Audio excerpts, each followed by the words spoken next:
What does life under the Viltrumite Empire actually look like, and why do some planets actually find their offer to be very alluring? The Viltrumite Empire rose to prominence as the single most dominant monarchy in the entire galaxy, and they have a reputation for taking whatever they want whenever they want it. Over the eons, they have laid siege to hundreds of worlds and subjugated millions of individuals, leaving many planets to wonder how they let it go to this point. Where did it all go wrong? Well, today, we want to explore just that. So welcome to another deep dive into the world of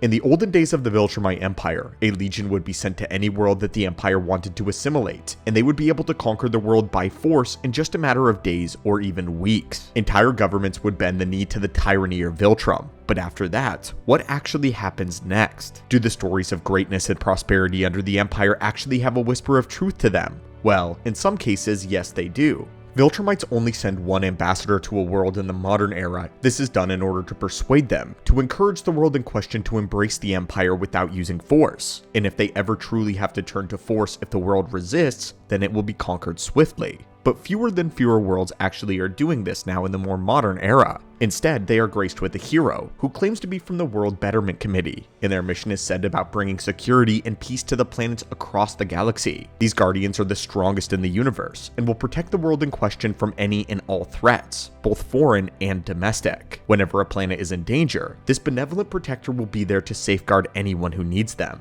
But this is all by Viltrumite design. On Earth, we know that Omni-Man murdered the Guardians of the Globe in order to make Earth afraid, because a planet living in fear will look to a savior to guide them. And this is where Nolan steps in perfectly. We actually made a full video that talks all about Nolan's plan in more detail and why he took out the Guardians and why it's so brilliant and dark. So if this idea interests you, we recommend you check out that video as well. As for the Empire as a whole, however, it was common for them to play by the very same playbook that Nolan does. Tyrants grow by creating fear, and fear is created through the presence of an enemy. This is what the Viltrumites do better than anyone. When a world is afraid, they are far more likely to capitulate, and for a time, they can even prosper. Viltrum has access to the most advanced science and technology in the entire universe, allowing worlds to make monumental leaps forward in fields of medicine, technology, and other areas that wouldn't otherwise be possible. All worlds under the Empire share technology, and so in the early days, life under the Viltrumite Empire may prove to be prosperous and even peaceful.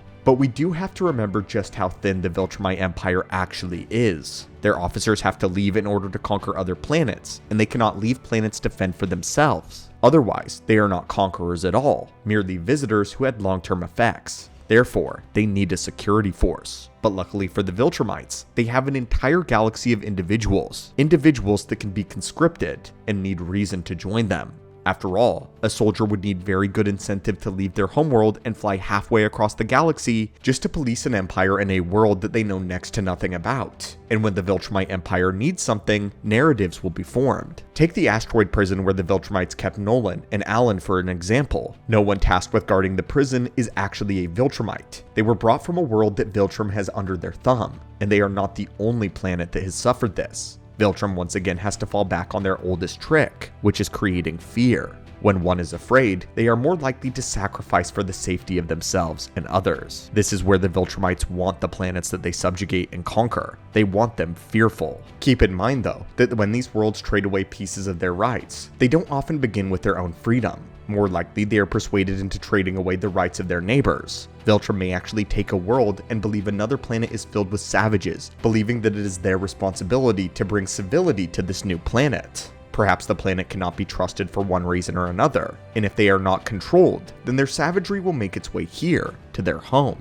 The Empire then asks this question: should we limit the rights of your neighbors in order to keep you safe? And if someone believes that the Viltrum is referring to a world of scoundrels and sycophants, then more and more often to agree with them, taking the comfortable route, taking the rights away from others first. They enlist to be prison guards, occupational armies, or offer to use their scientific advancements to harm someone else under the guise of intergalactic security. But little did they know that they are victims as well. Viltrum is lying to them just the same, and when they need something from this world, they will take it by force. When resources are scarce and production has stalled, they will find any excuse to create labor camps, production lines. They will treat some worlds as inferior, some races that live on these planets are not as advanced as others, and therefore suffer more. By the time a Viltrumite actually leaves a world in pursuit of other prospects though, they have done such a thorough job of making planets hate one another, to the point where they begin to police themselves. Fear creates division, and division gives way for an empire like Viltrum to swoop in and to save the day.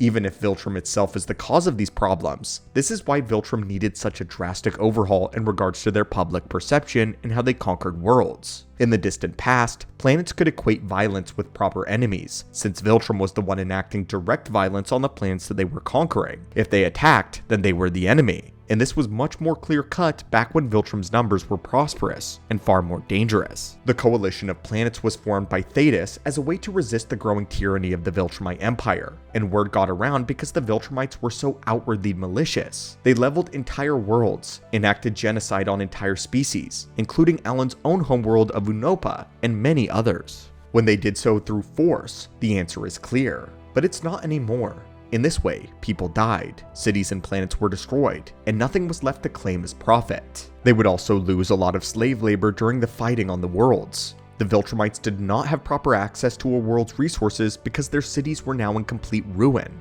and where they adapted. And when the Viltrumites changed, they arguably got more powerful. Now though, it becomes much more difficult to tell who was the bad guy, since Viltrum is no longer the one attacking directly. They are making someone hate someone else enough to do it for them. The Coalition of Worlds, though, remembers these atrocities. But let's take the world of Earth for example. Earth has no knowledge of the Viltrumites and what territories they enact across the galaxy, their tyranny. For all Earth knows, Omni-Man is the greatest hero, and he wants to bring more and more of his kind to this planet in order to help, just as he's been doing for the last 20 years. If Omni-Man has warned Earth that another planet in the galaxy was a threat that needed to be addressed, he would have been successful, and Earth would have believed him. We can understand why Omni-Man could have conscripted soldiers from Earth to attack another planet, because this is their hero, and they have no idea the horrors that will follow him. This is how tyrants rise, because at one point, each tyrant was believed to be a hero. Each emperor was once a revolutionary that was looked up to by so many supporters as a savior, and by consolidating so much power and so much trust in a single person, the entire system begins to fail. In this system, we can see how the Viltrumite Empire adheres to Keen State's 16 Pillars of Fascism almost exactly. Number 1. Powerful nationalism led by an infallible leader who never makes mistakes, and in this case, we can substitute nationalism for planetary pride. Omni-Man's entire reputation is designed to make him infallible, and by calling Earth his favorite, he spews the same lie that every Viltrumite officer gives to their people. The second is political power derives from questioning reality and engaging in lies, and this is perfectly visible with the dichotomy between Anissa and Conquest. When Anissa arrives on Earth, she makes some very valid points about the power of the rich, and the fact that the Earth is cannibalizing itself. Her lie, however, is promoting the idea that Viltrum would be better. As for we know, Viltrum has a long history of genocide and slavery following them wherever they go.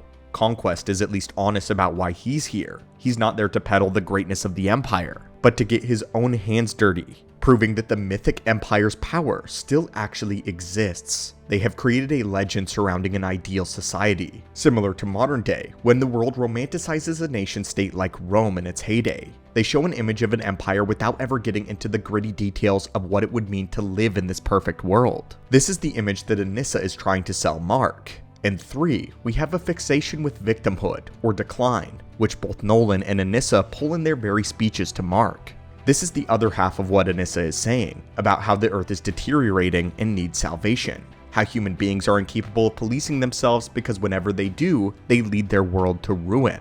Nolan says this exact same thing, comparing humans to animals, and believing them to be savages in need of civility, because Viltrum is the true golden light that can save these inferior beings. Number 4, the depiction of freedom and equality is a threat, otherwise depicted as someone being incapable of making their own decisions, and the Viltrumite Empire preaches this in spades. Again, if people are given the freedom of choice, they will choose wrong, and therefore should not be allowed to do so, since the ramifications are greater than any single person. By surrendering the freedom of choice to Viltrum, and allowing Viltrum to decide for them, humanity would be saving themselves in the long run, since they do not see the full picture. Number 5, disdain for rights, and an emphasis on the purity of their nation state. The entire Viltrumite Empire is built on finding the heir of Emperor Argal, who is said to be the most powerful Viltrumite among them. Viltrum wants Earth because their DNA is almost perfectly compatible with that of a Viltrumite, meaning that this is the purest way to continue on their lineage. Not to mention the entire societal hierarchy of the Viltrumite Empire is built on this premise of purity. The more pure the Viltrumite blood, the stronger the individual in question is. And in a society where the survival of the fittest rules all, only the pure will claim the throne. Number 6. The identification of enemies as sycophants, often accompanied by the imprisonment of said enemy leaders. This is what we were diving into before, about how these prison guards were conscripted because they believed that the enemy was present. And on Earth, Nolan deliberately kept this enemy shrouded in shadow and mystery. He murders the Guardians in order to create fear, and that fear came in the form of some mysterious entity capable of killing the single strongest superhero team on the entire planet.